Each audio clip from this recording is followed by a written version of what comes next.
Today we're going to be sharing how to make this super easy tree garland. We stocked up on some of the dollar gold trees you can get at Target and just turned them into a super easy garland. So first you're going to take some string, and in the end you're going to create a loop in it and then tie it just so you have something to hang it if you want to hang it from nails.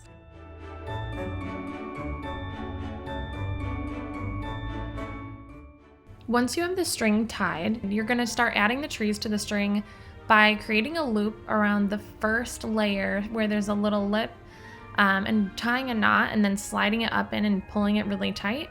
And then you can just add each tree the same way and just making sure that the spacing is about the same between each tree.